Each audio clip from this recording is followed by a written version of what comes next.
إن الحمد لله نحمده ونستعينه ونستغفره ونؤمن به ونتوكل عليه ونعوذ بالله من شرور أنفسنا ومن سيئات أعمالنا من يهده الله فلا مضل له ومن يضلل فلا هادي له وأشهد أن لا إله إلا الله وحده لا شريك له لا ند له ولا ضد له ولا مثل له ولا مثيل له وأشهد أن محمدا عبده ورسوله أما بعد فقد قال الله تعالى في كلامه المجيد أعوذ بالله من الشيطان الرجيم وما أمروا إلا ليعبدوا الله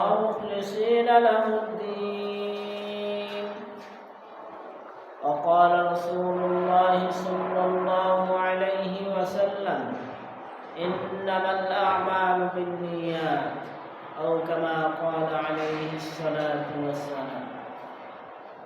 معزز ومحترم حضرات مربيان عظام অধিকার মুসল্লিয়ানি কেমন পর্দায় অবস্থানরত আমার মা ও বোনেরা, আমরা আল্লাহ সুবহানাহু ওয়া তাআলার মহান দরবারে লাখো কোটি শুকরিয়া জ্ঞাপন করছি, যিনি আমাদেরকে অন্যান্য জুমার নেই আজকেও সালাতুল জুমআ আদায়ের লক্ষ্যে এয়ালি জামিয়া মসজিদে আসার তৌফিক এনায়েত করেছেন। সেজন্য সকলেই অন্তরস্থল থেকে বলি আলহামদুলিল্লাহ। লক্ষ কোটি দরুদ ও সালাম বর্ষিত হোক মানবতার মুক্তির দূত সর্বকালের সর্বশ্রেষ্ঠ মহামানব সৈয়দুল মুরসালিন খাতামুন নবিয়্যিন মুহাম্মদ আরবি সাল্লাল্লাহু আলাইহি ওয়াসাল্লাম। সকলে বলুন আল্লাহুম্মা সাল্লি আলাইহি আল্লাহুম্মা বারিক আলাইহি। প্রিয় উপস্থিতি, আজকে আমাদের সালাতুল জুমআর খুতবার বিষয় হচ্ছে ইবাদতের আদবসমূহ। ইবাদতের আদবসমূহ। যেহেতু পবিত্র রমজান মাস আমাদের একেবারেই নিকটবর্তী, সেহেতু আমাদেরকে রমজানে যেহেতু ইবাদত বন্দেগী বেশি পরিমাণে করতে হবে এবং রমজানকে আমাদের একমাত্র আল্লাহ সুবহানাহু ওয়া তাআলার সন্তুষ্ট চিত্তে পুরো সময় ব্যয় করতে হবে। সেজন্য রমজানে ইবাদতের পরিমাণ একদিকে যেরকম বেশি, অপরদিকে ইবাদতের যে প্রক্রিয়া, ইবাদতের যে আদব, সেই আদবগুলোর দিকেও আমাদেরকে লক্ষ্য রাখতে হবে।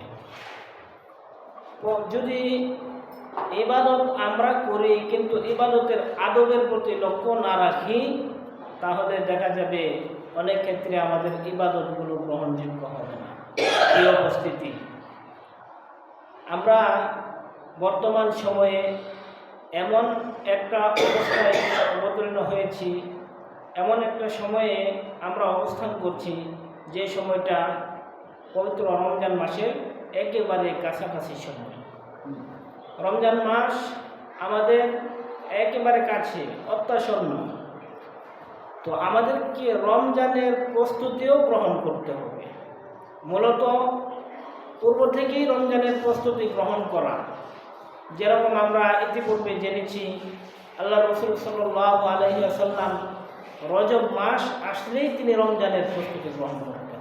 বিশেষ করে যখন শাবান মাস এসে যেত, শাবান মাসে তো তিনি অত্যাধিক পরিমাণে ইবাদত বন্দেগীতে লিপ্ত হয়ে যেতেন, যাতে করে রমজানে খুব সহজেই ইবাদত বন্দেগী বেশি আকারে করা যায়। এজন্য আসুন আমাদেরকেও রমজানের পূর্ব প্রস্তুতি গ্রহণ করতে হবে। রমজানে যেন আমরাও বেশি করে ইবাদত বন্দেগী করতে পারি, এজন্য আমাদেরকে প্রস্তুতি গ্রহণ করতে হবে। আর প্রস্তুতির জন্য আমাদেরকে যে বিষয়টি জানা আবশ্যক সেটি হচ্ছে ইবাদতের আদব কায়দা। ইবাদত আমরা কোন পদ্ধতিতে করব, ইবাদত কিভাবে আল্লাহ সুবহানাহু ওয়া তাআলা কবুল করবেন, সেই পদ্ধতি যদি আমাদের জানা না থাকে তাহলে ইবাদত করেও কিন্তু অনেক সময় বিফলে চলে যায়। এই জন্য আসুন ইবাদতের যে প্রক্রিয়া, ইবাদতের আদব, সেই আদবগুলো কি রয়েছে দেখেন।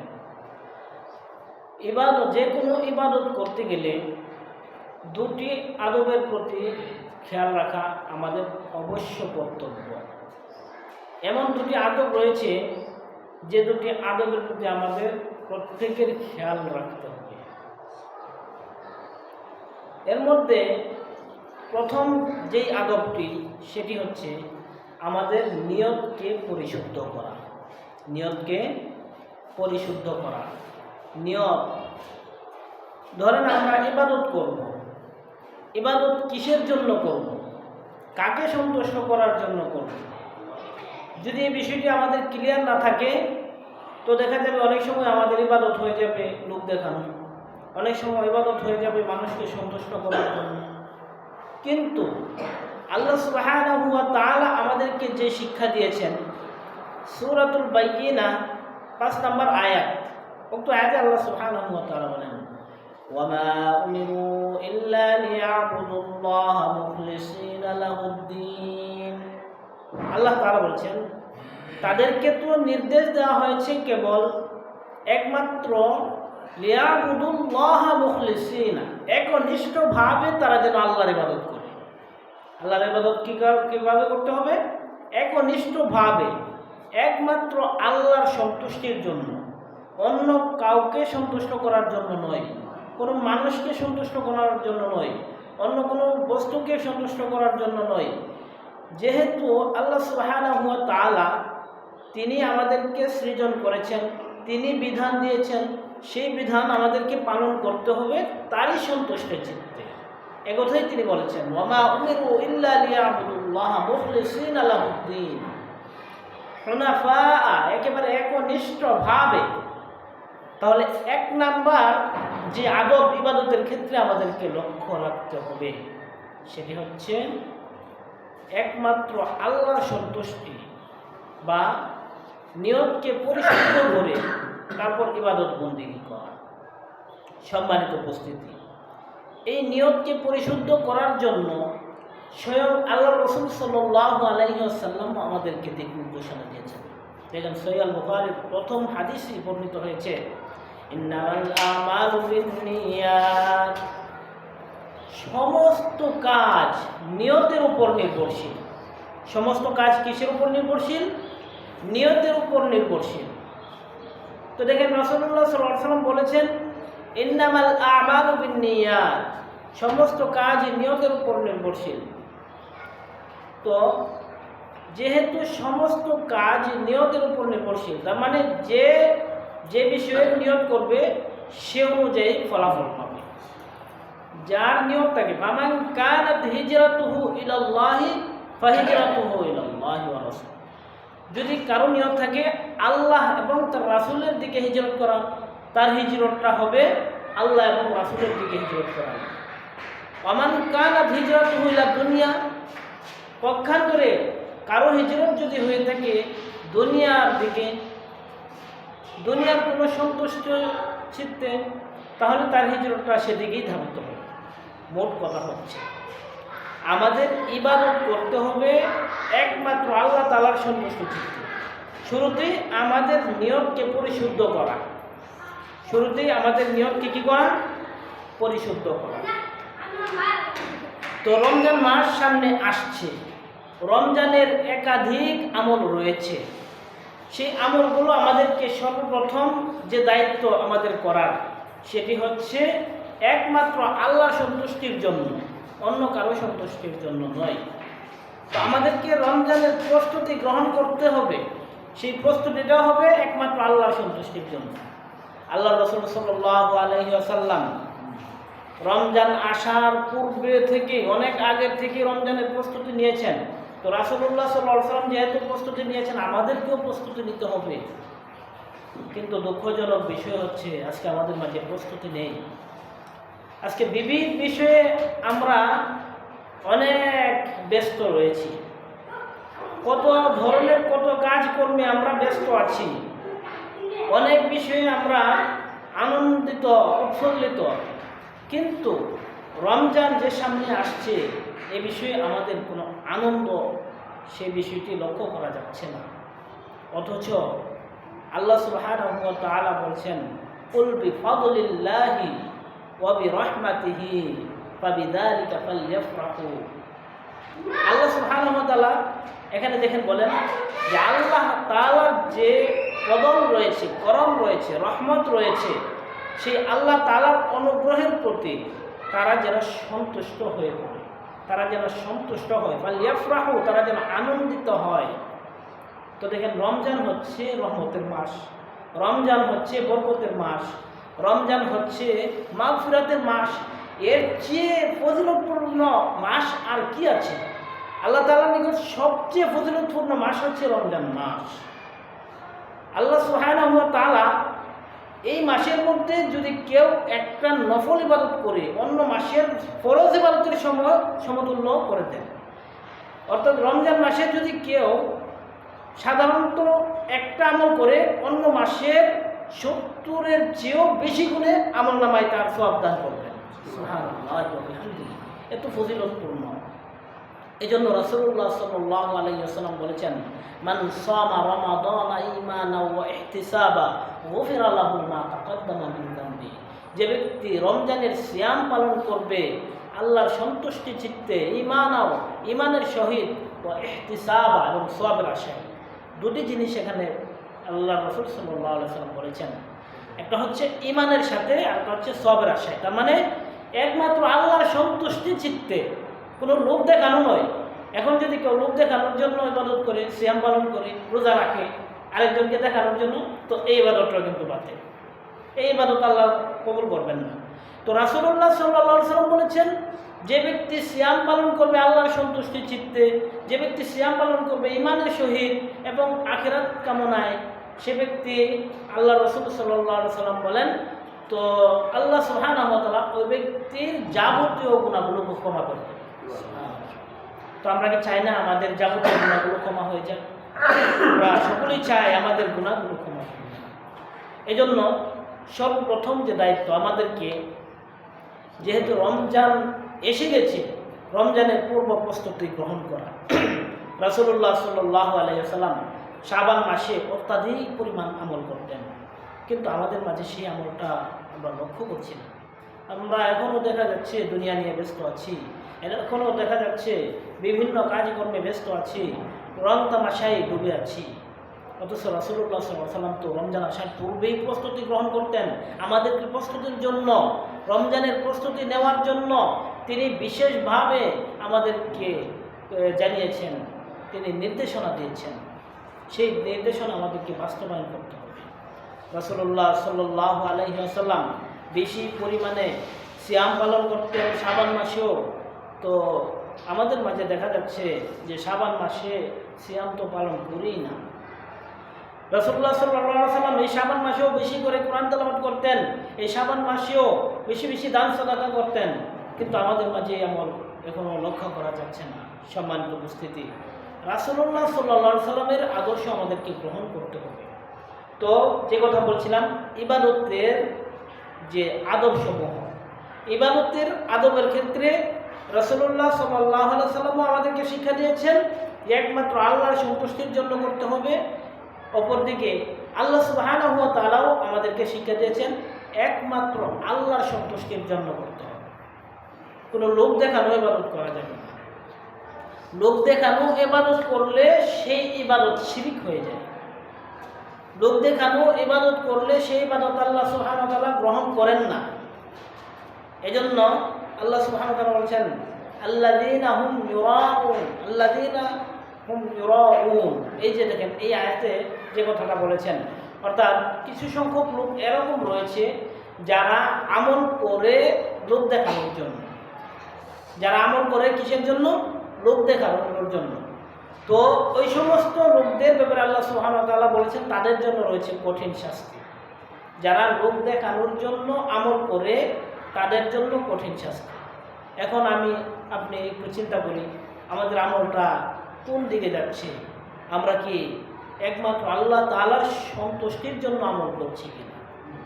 প্রিয় উপস্থিতি, তো বলছিলাম ইবাদতের যে আদবসমূহ, ইবাদতের অন্যতম একটা আদব হচ্ছে একমাত্র আল্লাহর সন্তুষ্টির জন্য ইবাদত করা, কোনো লোক দেখানো ইবাদত না করা, মানুষের বাহবা পাওয়ার জন্য কোনো কিছু না করা, মানুষ আমাকে আপনাকে ভালো বলবে বা অন্য লোক আমাদেরকে বিভিন্নভাবে উৎসাহিত করবে, এ ধরনের কোনো কিছু না করা।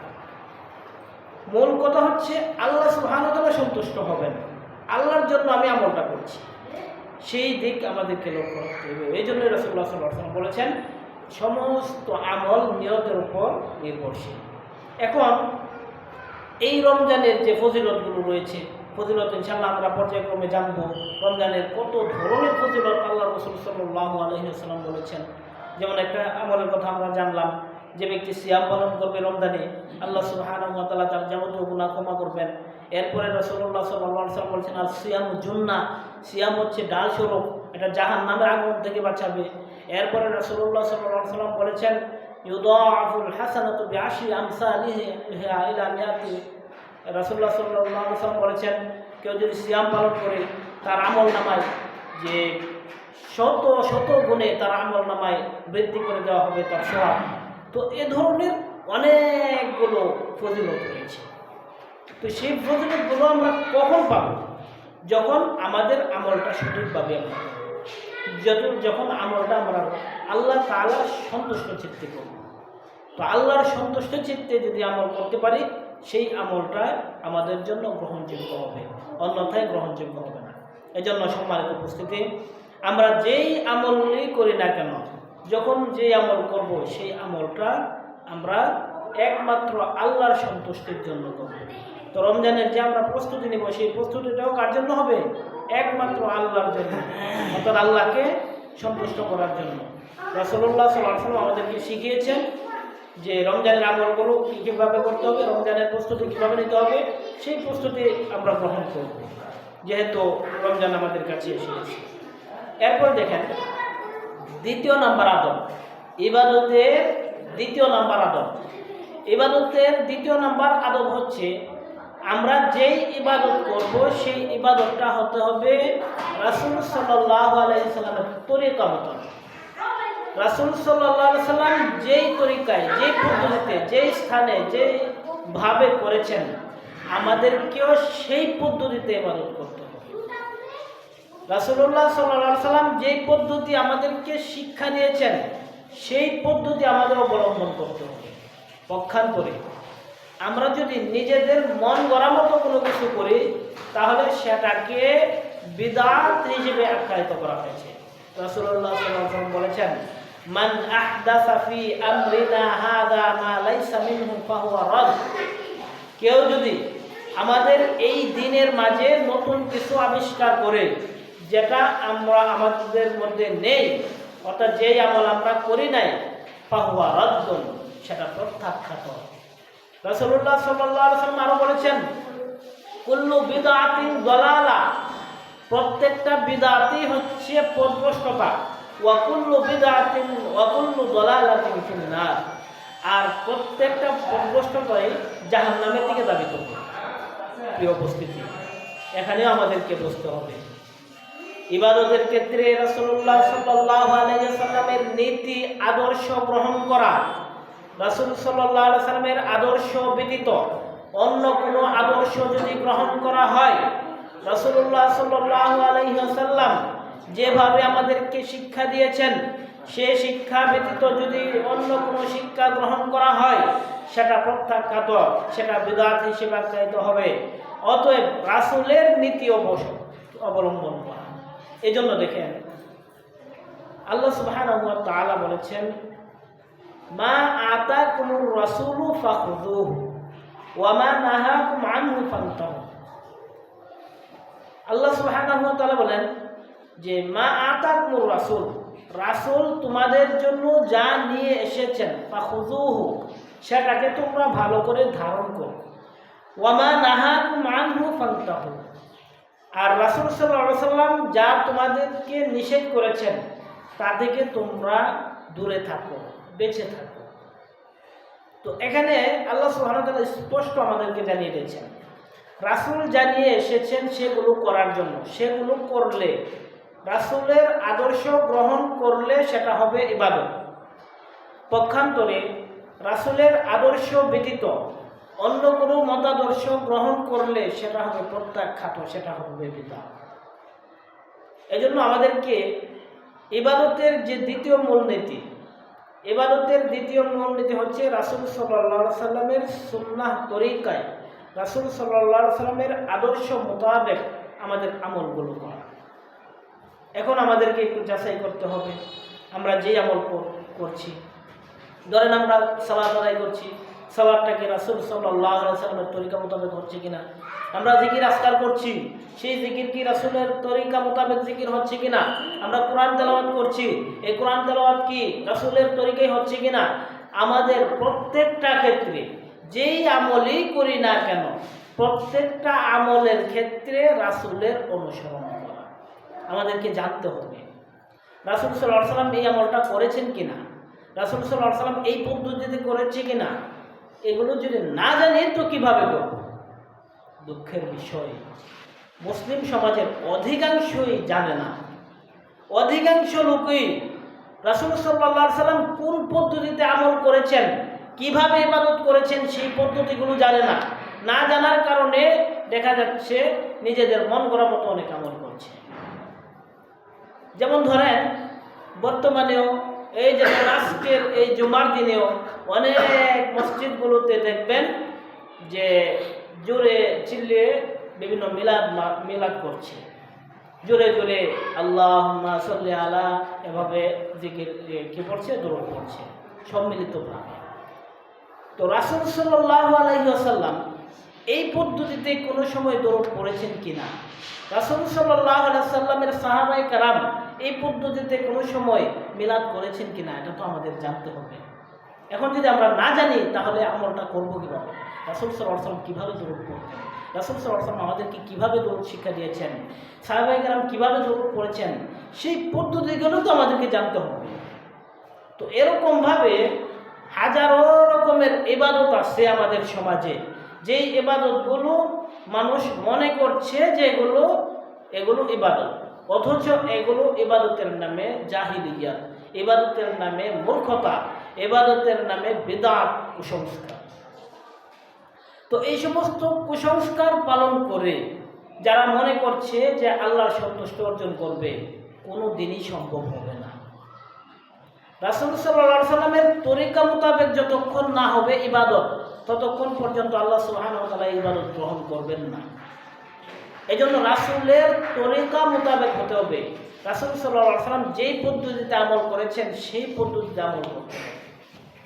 তো সম্মানিত উপস্থিতি, আমরা শুনছিলাম যে ইবাদতের আদব সমূহের কথা। তো এক নম্বরে আমরা জানতে পারলাম ইবাদতের আদবের অন্যতম একটা আদব বা এক নম্বর আদব হচ্ছে নিয়তকে পরিশুদ্ধ করা, একমাত্র আল্লাহর সন্তুষ্টির জন্য ইবাদত করা। আর দ্বিতীয় নম্বরে আমরা কি জানলাম, রাসূল সাল্লাল্লাহু আলাইহি সাল্লামের তরিকা মোতাবেক আমল করা। রাসূলের তরিকা ব্যতীত যদি অন্য কোনো পদ্ধতিতে আমল করা হয়, ইবাদত করা হয়, সেই ইবাদতও আল্লাহ তাআলা গ্রহণ করবেন না। এই জন্য রাসূলের তরিকা কীভাবে রাসূল সাল্লাল্লাহু আলাইহি সাল্লাম করেছেন, কোন পদ্ধতিতে করেছেন, কতটুকু পরিমাণ করেছেন, সব কিছু সবিস্তারে জানতে হবে। সবিস্তারে না জেনে ইবাদত করলে সেই ইবাদত আল্লাহ কবুল করবেন না। এই জন্য ইবাদত সবিস্তারে জানতে হবে, রাসূলের পদ্ধতি জানতে হবে। সম্মানিত উপস্থিতি, তো দ্বিতীয় নম্বরে আমরা কি জানলাম, ইবাদত যে করতে হবে সেই ইবাদতটা হতে হবে কার তরিকায়, রাসূলের তরিকায়, রাসূল সাল্লাল্লাহু আলাইহি সাল্লাম যে পদ্ধতিতে করেছেন সেই পদ্ধতি। নাম্বার 3, ইবাদতের ক্ষেত্রে অন্যতম আরেকটা আদব হচ্ছে যত ধরনের হারাম রয়েছে সমস্ত হারাম থেকে বেঁচে থাকা, সমস্ত হারাম থেকে বেঁচে থাকা। ইবাদত কবুলের অন্যতম একটা শর্ত এটা। ইবাদতের আদব, যত ধরনের হারাম কাজ রয়েছে, হারাম খাদ্য রয়েছে, হারাম জাতীয় যত কিছু রয়েছে, সব কিছু থেকে বেঁচে থাকা। যেমন ধরেন একজন ব্যক্তি একদিকে ইবাদত করলো, আরেকদিকে করলো কি সে হারাম উপার্জন করলো, হারাম খাইল। ধরেন একজন খিনজির বা শূকরের গোশত খাইল, তো শূকরের গোশত খাইল, এটা তো হারাম সে জানে, তো শূকরের গোশত খেয়ে সে অপর দিকে আবার করলো কি ইবাদত করলো, তো সেই ইবাদত আল্লাহ সুবহানাহু ওয়া তাআলা কবুল করবেন না। ইবাদতের অন্যতম আদব, ইবাদতের অন্যতম শর্ত। তো শূকর যেরকম হারাম, সুদ ঘুষ এগুলো হারাম। তো কেউ যদি সুদ খায়, ঘুষ দেয়, তো ওই ব্যক্তি একদিকে কি করলো, সুদ খেলো, অপর দিকে করলো কি ইবাদত করলো, তো তার ইবাদত তো আল্লাহ সুবহানাহু ওয়া তাআলা কবুল করবেন না। রাসূলুল্লাহ সাল্লাল্লাহু আলাইহি ওয়াসাল্লাম বলেছেন, ইন্নাল্লাহা তাইয়্যিব লা ইয়াকবালু ইল্লা তাইয়্যিবা। আল্লাহ সুবহানাহু ওয়া তাআলা হচ্ছেন পবিত্র, তিনি পবিত্রতাকে গ্রহণ করেন। লা ইয়াকবালু ইল্লা তাইয়্যিবা, তিনি অপবিত্র কোনো কিছু গ্রহণ করেন না। এখন কেউ যদি হারাম বস্তু খায়, পানাহার করে, তার ইবাদত কবুল হবে না, সে যতই ইবাদত করুক না কেন। রাসূলুল্লাহ সাল্লাল্লাহু আলাইহি ওয়াসাল্লাম একজন ব্যক্তির উদাহরণ দিয়েছেন, লা ইয়াকবালু ইল্লা তাইয়্যিবা ফাযাকারা রাজুলা আশআসা। একজন ব্যক্তির উদাহরণ দিয়ে তিনি বর্ণনা করেছেন কথাটা। রাসূলুল্লাহ সাল্লাল্লাহু আলাইহি ওয়াসাল্লাম বললেন যে এক ব্যক্তি সে মুসাফির, অনেক দূরে সে গেছে, মরুভূমিতে আছে, এমন এক অবস্থায় আছে সে পিপাসার্ত, তারপর তার কাছে পানি নেই, সে বিপদগ্রস্ত। তো একদিকে দেখেন কোনো ব্যক্তি যদি বিপদগ্রস্ত হয়, তো আল্লাহ সুবহানাহু ওয়া তাআলা তার দোয়া কবুল করেন। এমনিভাবে কেউ যদি সফর অবস্থায় থাকে, মুসাফির থাকে, তো মুসাফিরের দোয়াও আল্লাহ কবুল করেন। তো ওই ব্যক্তি বিপদগ্রস্ত, ওই ব্যক্তি সফর অবস্থায় আছে, তো রাসূলুল্লাহ সাল্লাল্লাহু আলাইহি ওয়াসাল্লাম বলেন, আশআসা আকবারা, তার চুলগুলো এলোমেলো হয়ে আছে, সে পেরেশানিতে আছে। তো পেরেশানি অবস্থায় স্বাভাবিকভাবে সে আল্লাহর কাছে দোয়া করছে, সে পেরেশানিতে, সে বিপদে, তো বিপদ থেকে উদ্ধারের জন্য আল্লাহর কাছে দোয়া করছে। তো আশআসা আকবারা, তো সে করলো কি, রাসূলুল্লাহ সাল্লাল্লাহু আলাইহি ওয়াসাল্লাম বলেন যে ওই ব্যক্তি আল্লাহর কাছে কায়মন বাক্যে কান্নাকাটি করে দোয়া করছে, আল্লাহ আমাকে এই বিপদ থেকে রক্ষা করেন, আমাকে এই বিপদ থেকে রক্ষা করেন, আমি এই বিপদের মধ্যে আছি। তো আল্লাহ সুবহানাহু ওয়া তাআলা তো তার দোয়া কবুল করার কথা, সে মুসাফির অবস্থায়, তার দোয়া কবুল করার কথা, সে বিপদগ্রস্ত। তো এই অবস্থায় সে আল্লাহর কাছে কান্নাকাটি করে দোয়া করছে, তার দোয়া কবুল হওয়ার কথা।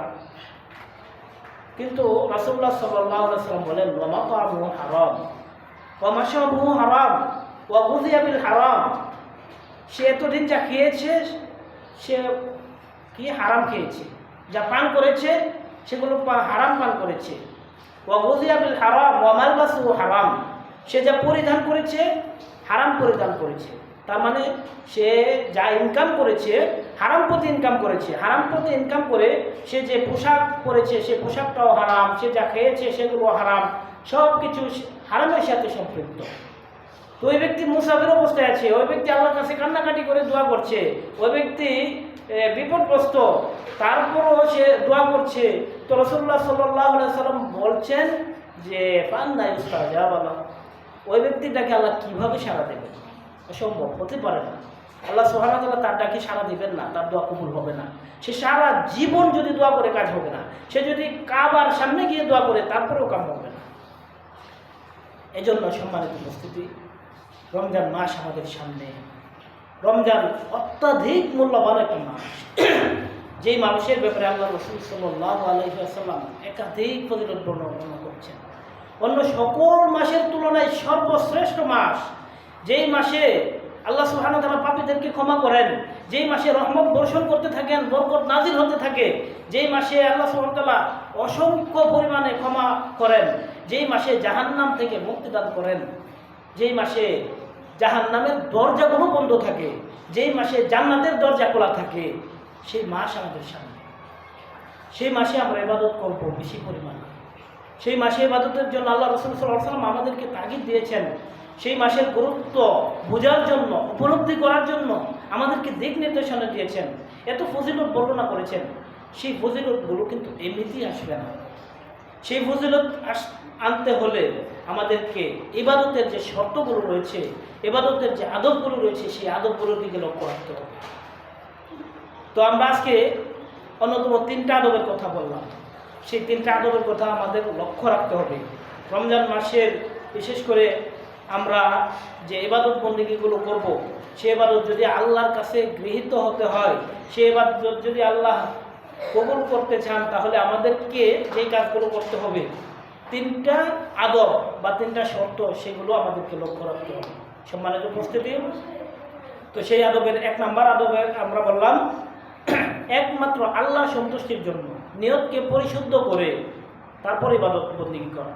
লোক দেখানোর জন্য নয়, মানুষকে দেখানোর জন্য নয়, অন্য কাউকে সন্তুষ্ট করার জন্য নয়। তাহলে ইবাদত করবো কার সন্তুষ্টির জন্য? একমাত্র আল্লাহর সন্তুষ্টির জন্য। বিশেষ করে রমজান মাসে অনেকে দান দক্ষিণা করবেন, ইফতার দেবেন। তো এক্ষেত্রেও দেখা যায় রমজান মাসে আরেকজনকে যে ইফতার দেয়, ইফতারটা কিসের জন্য দেয়? ওই যে দেখানোর জন্য যে অমুক ব্যক্তি ইফতার দিয়েছে। অথচ ইফতারের এত ফজিলত, আরেকজনকে ইফতার করালে ওই ব্যক্তির যেই সওয়াব হবে, তো যে ব্যক্তি ইফতার করালো তার সেই পরিমাণে সওয়াব আল্লাহ সুবহানাহু ওয়া তাআলা দিয়ে দেবেন। এত ফজিলতপূর্ণ ইফতারের একটা কাজ। তো এরকমভাবে প্রত্যেকটা আমলই ফজিলতপূর্ণ। তো সেই আমলগুলো যদি আমরা করার পরেও বিফলে যাই, তাহলে আমাদের অবস্থাটা কি? এজন্য আমাদের আমলগুলো যেন সঠিকভাবে করতে পারি, সর্বপ্রথম আমাদের নিয়তকে পরিশুদ্ধ করব। আমরা যেন এক আল্লাহর সন্তুষ্টির জন্য, কাউকে দেখানোর জন্য নয়, কাউকে সন্তুষ্ট করার জন্য নয়, শুধুমাত্র আল্লাহকে সন্তুষ্ট করার জন্য যেন আমাদের আমলগুলো হয়। তাহলে সকলের মনে থাকবে তো, 1 নাম্বার কে বললাম? একমাত্র আল্লাহর সন্তুষ্টির জন্য করবো ইবাদত। কার সন্তুষ্টির জন্য? আল্লাহর সন্তুষ্টির জন্য নিয়তকে পরিশুদ্ধ করা। দ্বিতীয় নম্বরে আমরা বলেছিলাম, আমরা যেই ইবাদতই করি না কেন সেই ইবাদতটা করতে হবে রাসূলের তরিকায়। যে ইবাদতই করি না কেন কার তরিকায় করব? রাসূলের তরিকায়, নিজেদের মন করা তরিকা নয়, অন্য কারো পদ্ধতিতে নয়, একমাত্র রাসূল সাল্লাল্লাহু আলাইহি ওয়াসাল্লাম যেই পদ্ধতিতে আমাদেরকে শিখিয়েছেন সেই পদ্ধতিতে ইবাদত করব। নাম্বার 3, ইবাদত করার ক্ষেত্রে যত ধরনের হারাম রয়েছে সমস্ত হারাম থেকে বেঁচে থাকা, কোনো ধরনের হারামের সাথে সংশ্লিষ্ট না হওয়া। হারাম খাদ্য হোক, হারাম বস্ত্র হোক, হারাম লেনদেন হোক, হারাম পরিধান হোক, যে কোনো ধরনের হারাম রয়েছে সমস্ত হারাম থেকে বেঁচে থাকা। যদি এই 3টি কাজ আমরা করতে পারি, অর্থাৎ এই 3টি কাজ যদি ইবাদতের শর্তগুলো যদি এবং আদবগুলো যদি আমরা পালন করতে পারি, মেনে চলতে পারি, তাহলে আমাদের ইবাদতগুলো আল্লাহ তাআলার দরবারে কবুল হবে, অন্যথায় কবুল হবে না। সম্মানিত উপস্থিতি, তো এই 3টা আদব আমরা লক্ষ্য রাখবো এবং সে অনুযায়ী আমাদের আমলগুলো করব।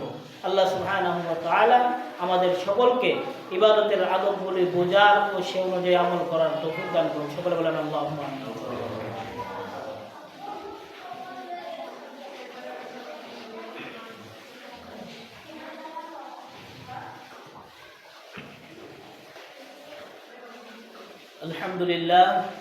الحمد لله نحمده ونستعينه ونستغفره ونؤمن به ونتوكل عليه ونعوذ بالله من شرور أنفسنا ومن سيئات أعمالنا من يهده الله فلا مضل له ومن يضلل فلا هادي له وأشهد أن لا إله إلا الله وحده لا شريك له وأشهد أن محمدا عبده ورسوله أما بعد فقد قال الله تعالى في كلامه المجيد أعوذ بالله من الشيطان الرجيم إن الله وملائكته يصلون على النبي يا أيها الذين آمنوا صلوا عليه وسلموا تسليما اللهم صل على محمد وعلى آل محمد كما صليت على إبراهيم وعلى آل إبراهيم إنك حميد مجيد اللهم بارك على محمد وعلى آل محمد كما باركت على إبراهيم وعلى آل إبراهيم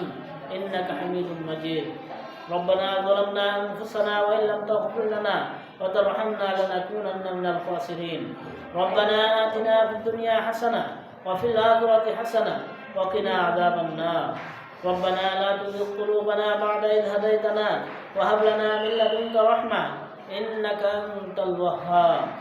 اللهم إنك عفو تحب العفو فاعف عنا. اللهم إنا نسألك رضاك والجنة.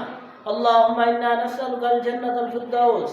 اللهم إنا نعوذ بك من سخطك وغضبك من النار. اللهم اكفنا بحلالك عن حرامك واغننا بفضلك عمن سواك. اللهم احفظنا من كل بلاء الدنيا وعذاب الآخرة. اللهم حبب إلينا الإيمان وزينه في قلوبنا وكره إلينا الكفر والفسوق والعصيان. اللهم بارك لنا في رجب وشعبان وبلغنا رمضان. اللهم بلغنا في رمضان. اللهم احفظنا من كل بلاء الدنيا وعذاب الآخرة. وصلى الله على نبينا محمد وعلى آله وصحبه أجمعين.